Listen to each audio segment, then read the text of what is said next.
My name's Paul. I live in DC at the Tivoli Garden Apartments, Northwest. And I want to talk to you a little bit about what I'm going through and some of the other folks are going through at the Tivoli Garden Apartments during COVID-19. I work in the live entertainment industry.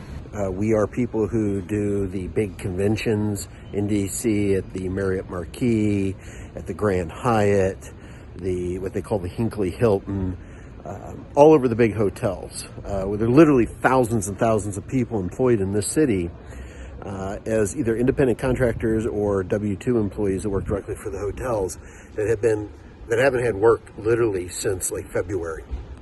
And these employees do things like run audio cable for these events. We set up the little conference rooms, the giant ballrooms. We do the huge rigging in the air for the lighting and massive audio sound systems. And we literally go and set these up per spec. We literally go in and set these up for what the client wants and then bring them down. So regardless of whether you're a Democrat, Republican, other party, independent, you have any type of convention in the city, we're the people who help make that happen. And we're all out of work.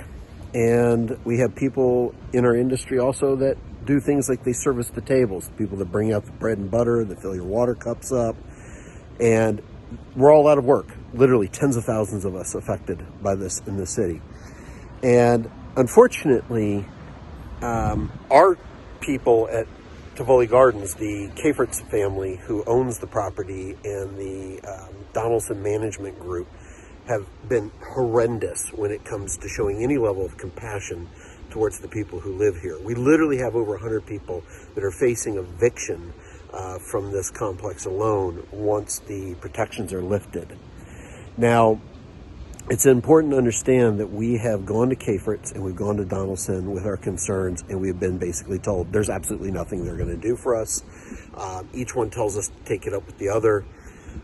We have protested in front of the buildings, in front of the landlord's house. We have sent, demand letters explaining our situation and what we need from them. Cafritz is one of the richest landlords in the tri-state area between DC, Maryland, and Virginia. They also do a lot of property development, and they are absolutely heartless in what they're doing. There are other landlords in DC that are already cutting tenants serious breaks. They're doing this stuff where for every $1 that you can pay, they'll knock off $2. I believe there's a discussion with another building about actually just eliminating rent during this crisis. And then these landlords actually can afford it. To give you an example, I understand the Cafritz family had a house burned down a few years back. It's worth like $20 million. They lost something like $20 million worth of art. Took all of that out in insurance, and then sued the city for not putting the fire out fast enough. That's the type of people we're talking about. And we have people in this building that have been in here for 30 plus years. They have paid their rent on time. They are actively seeking out tenants that seem to have immigration status and asking them for copies of their green cards. They're telling them they need to sign new leases because they have another person living in their apartment or visiting, or whatever their individual situation is, that seems to be directly targeting minorities, especially Hispanics. And one of the things I'd like people to know is that if DC does not step in, you're affecting yourself, DC, because all of these people that service your conventions, all these people that small businesses here and large businesses here that rely on these people that do these live events are going to upend and move out of the city. We've already seen one massive hotel basically say they're closing their doors forever. I believe it's Wardman Park. Wardman Park is a staple hotel that has been here for almost a century. Is in its original form. They've expanded and grown on. They're going bye-bye. They're going to turn it into apartment complexes. Who the hell's going to rent? I don't know. It's not going to be me because I'm out of work and I won't be able to afford it. So DC needs to get off their ass. The Cafritz family and Donaldson have attacked the tenants of this building. We had a protest outside once. It was kind of like a festive thing. It was like a celebration of the tenants and the tenant strike. We were met by guards with body armor and retractable batons. We have had management put false statements up in this building about us, and it's really disturbing what levels they have gone to target tenants here. We have had snap inspections. Literally, they're going to say, hey, we got to come in and inspect your apartment tomorrow or within a day or two. And there's no rhyme or reason to it. They say, oh, well, it's for cockroach inspection. But only the people in the Tenants Association are getting these letters. Other tenants are not getting visits from them. So there's definitely been targeting. I know they're facing some type of discrimination charges from some organizations about going after minorities in here. I expect that's going to expand because we're hearing horror stories from other tenants about what they're going through.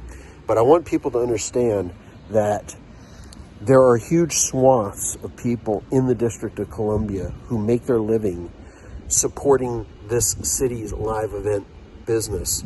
And we are in big trouble. We're in big trouble. And if DC does not act, they're going to be cutting off their nose to spite their face. If the Cafritz family, who is just loaded, and a family, by the way, who was one of these families who used to use the black codes until the Civil Rights Act said they couldn't. If you go back and you read their leases and their property forms, it said no Negroes, wouldn't sell to Negroes, rent to Negroes.